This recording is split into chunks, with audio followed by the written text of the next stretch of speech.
మొన్నటి వరకు horror comedy trend నడిచింది. ఇప్పుడు ఆడియన్స్ టేస్ట్ మారిపోయింది.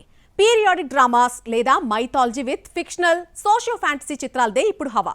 దీని తర్వాత నెక్స్ట్ ఇంకో జోనర్ కూడా ఊపందుకుంటోంది. దీనికి కథే అవసరం లేదు, జస్ట్ కంటెంట్ ఇన్స్పైర్ చేస్తే చాలు, సినిమాలు తెరకెక్కించొచ్చు. అవే బయోపిక్స్. ఫ్యూచర్ లో సిల్వర్ స్క్రీన్ పై చూడబోయే బయోపిక్స్ ఏంటో ఒక లుక్ వేద్దాం పదండి. సిల్వర్ స్క్రీన్ కు సేఫ్ అండ్ సెక్యూర్ కథా వస్తువుగా మారాయి బయోపిక్స్.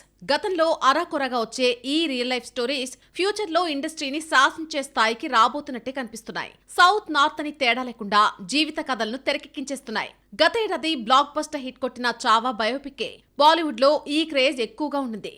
ఇప్పుడు సదరన్ స్టేట్స్ కు కూడా పాకింది. టాలీవుడ్ కూడా ఇలాంటి కథల్నే అడాప్ట్ చేసుకుంటోంది. Mahanati biopic blockbuster hit కొట్టాక టాలీవుడ్ ఇలాంటి సినిమాలతోనే కాస్త హడావిడి చేస్తుంది. కానీ ఈ రేంజ్ కమర్షియల్ హిట్ అందుకోవడంలో తడబడింది. కానీ మళ్లీ గ్యాప్ తీసుకుని బయోపిక్స్ మొదలు పెడుతోంది. Legendary singer MS Subbulakshmi biopic తీయబోతున్నాడు గౌతమ్ తిన్ననూరి. సాయి పల్లవి లీడ్ రోల్ చేస్తున్న ఈ ఫిల్మ్ త్వరలోనే పట్టాలెక్కనుంది. ప్రధాని మోడీ జీవిత కథ ఆధారంగా మా వంతే సినిమా తెరకెక్కిస్తున్నాడు కొత్త దర్శకుడు సిహెచ్ క్రాంతి కుమార్. మోడీ పాత్రను పోషించబోతున్నాడు మలయాళ హీరో ఉన్ని ముకుందన్. ప్రధాని వ్యక్తిగత జీవితం, రాజకీయ జీవితంలోని సంఘటనలను చూపించబోతున్నారు మేకర్స్. బయోపిక్స్ చేయడం సేఫ్ జోనా అంటే కానే కాదు. కథ వెతుక్కోవాల్సిన అవసరం లేకపోయినా రియల్ లైఫ్ స్టోరీని ఎవ్వరి మనోభావాలు దెబ్బతినకుండా జనాలు రిసీవ్ చేసుకునేలాగా తెరకెక్కించాలి. సిల్వర్ స్క్రీన్ పై సరిగ్గా ప్రజెంట్ చేయలేకపోతే మొదటికే మోసం వస్తుంది. ధనుష్ తమ రాష్ట్రానికి చెందిన ఇద్దరు జీవిత కథలను తెరపైకి తీసుకొచ్చే బాధ్యతను తీసుకున్నాడు. లెజెండరీ మ్యూజిక్ డైరెక్టర్ ఇళయరాజాతో పాటు missile man of India APJ Abdul Kalam life stories ను తెరపై చూపించబోతున్నాడు. అలాగే మన తెలుగు అమ్మాయి నటి సిల్క్ స్మిత రియల్ స్టోరీ ఆధారంగా Silk Smitha queen of the south తీస్తున్నారు తమిళ మేకర్స్. చంద్రికా రవి సిల్క్ పాత్రలో కనిపించబోతోంది.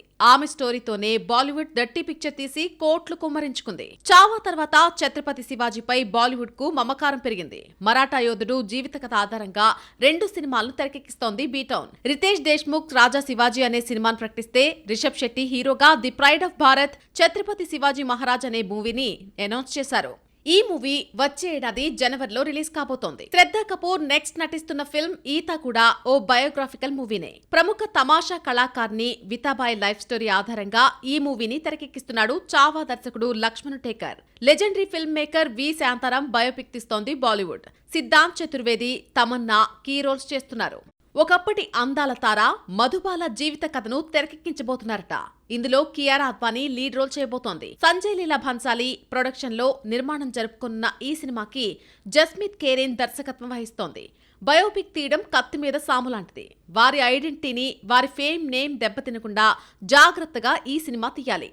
ముఖ్యంగా ఎవరి మనోభావాలు దెబ్బతీయకూడదు. రిస్క్ తో కూడుకున్న ఈ లైఫ్ స్టోరీల్లో చివరకు ఏవి సక్సెస్ అవుతాయో చూడాలి.